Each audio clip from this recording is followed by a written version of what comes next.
Thank you very much for being with us today. I am going to tell you a sad story, a very sad story, about a 4-year-old little boy, and a sad ending to a very sad story. He was born in Haiti to a mother who didn't want him. And so he was adopted in Haiti by this lady whose sister was in the United States. It took 3 years for the adoption process to go through, and ultimately the 4-year-old ended up here in the United States.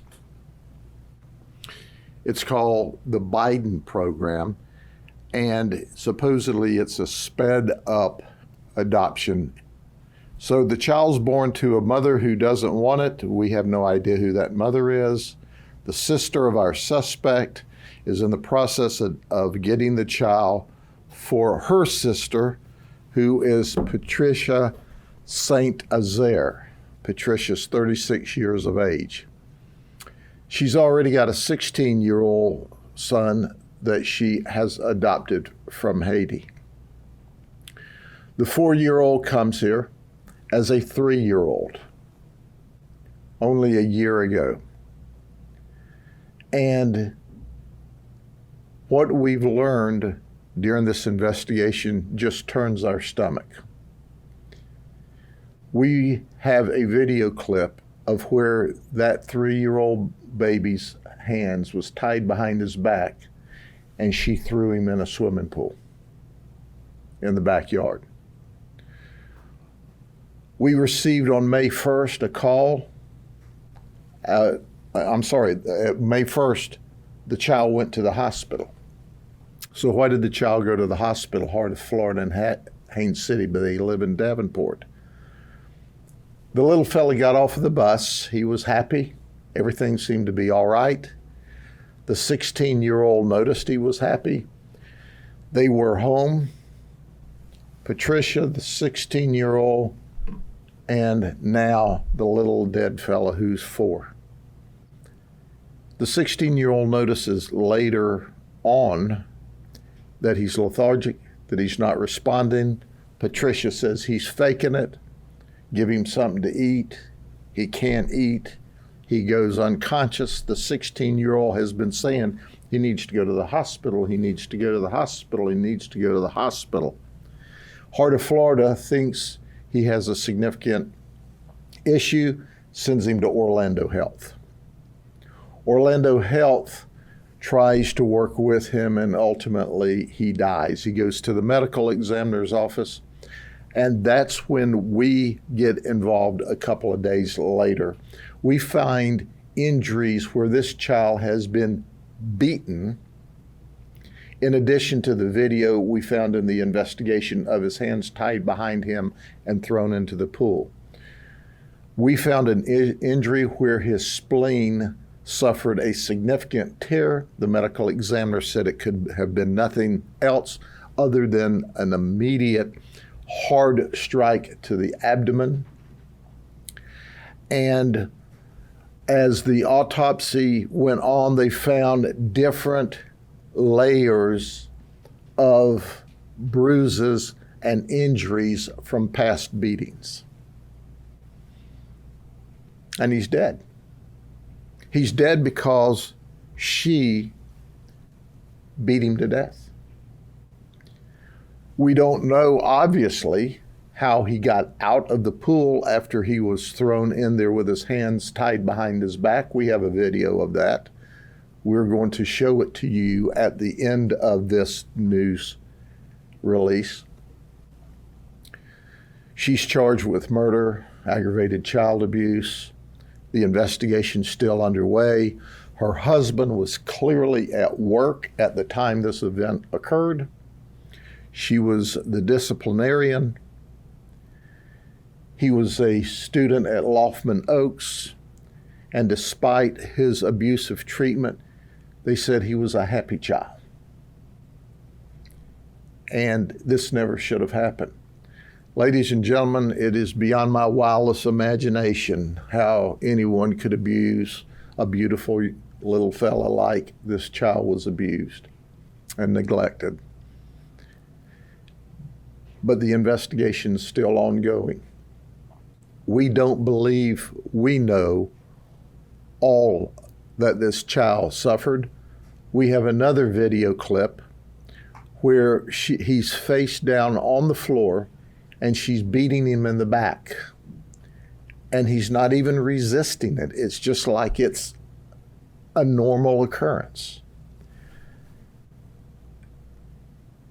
You know, the positive, if you search for a positive, is that he's in the arms of God right now, and he's no longer being beaten. He's no longer being punched. He's no longer being tied up and thrown in the swimming pool. That now he's, as our Christian belief, that he's living the life there where he's surrounded by love and things are great, like he should have been surrounded by love and things should have been great here on earth for him. So every day when you see these little guys and gals that are on their way to school, understand that there's a small percentage of them that are being neglected and abused, and we need to know about that immediately. And when you go home tonight, hug your children a little tighter. Give them an extra kiss when you put them to bed. And thank God that you have those children, and they are miracles, and that you have the opportunity to show them the right way, to raise them the right way, to teach them the right way, and then understand that we need to say prayers for these children that we have yet discovered. It would have been great if we could have found this child and rescued him before he was beaten to death.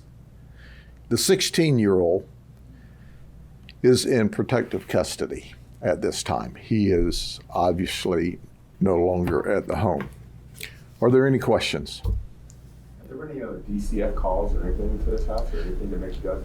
That's still under investigation. I don't know if there were other DCF calls there or not, but our team, our homicide team, is simply the very best. These cases are difficult to work. Our victims deceased, we've got to work on timelines and time frames of injuries and types of injuries. And this was a very complicated case for them to work, and they're still gathering details and evidence. How about with the school sheriff? When your investigators spoke with school officials, had they seen any warning signs? Was that on their radar at all? I don't know if we've had a chance to circle around with the school officials yet to see if they've seen or heard anything, because we have been intensely investigating the instant event. That will be on part of the investigative protocol. But as you know, we release information as soon as it's reasonable so that you know what we know. And some of that investigation happens in the later stages of the investigation. These videos, were they on the suspect's phone or who? They were on the suspect's phone. And the 16-year-old, was the 16-year-old abused or also a victim? At this point in time, he looks fine. He was coached to lie to us when we first talked to him. After we got Patricia in jail and away from him, he then told us, hey, I was told to lie to you. So that will be part of the subsequent investigation, but there's no obvious instant injuries, but certainly that will be part of the follow-up investigation. Do you think that Patricia could be facing more charges than the ones that are listed here? Well, we've loaded her up with all of the charges that we know about right now, but certainly depending on what the rest of the investigation tells us, that you can be sure that my detectives will file every criminal charge possible, depending on where the rest of the investigation leads us. So was her husband never around when this abuse took place? Apparently not. You know, once again, those are the layers of the onion. We're not completely through yet, but at least when this injury that caused the death occurred, based upon the severeness of the injury and how bad that the child would have regressed from the injury, he was clearly not there. Now, follow-up investigation will help determine what he knew, when he knew it, if he knew it. But if you can believe this, they've lawyered up. So when you lawyer up because we're investigating injuries to your child and you won't cooperate with us, that's a clue. Sheriff, did she express remorse or explain her behavior to you? Oh no, she didn't. Sheriff, is there any more you can tell us about her personal or professional life? There's something on social media that could indicate she maybe worked in childcare? No, she worked for ABC Liquors in the corporate office, I'm told, over in Orlando. She lived in Davenport. Do you know how long she lived in the States? I don't know. But it's shocking. It's absolutely shocking. But I can assure you of this, that if you hear something or see something or believe something or think something about a child being neglected or abused, if you call us, I can assure you that we'll completely and thoroughly investigate it with DCF. Because our number one goal in this organization is to protect the children. And that's why we go after child predators. That's why we go after pornographers. That's why we go after child abusers. And we certainly go after child murderers. Okay?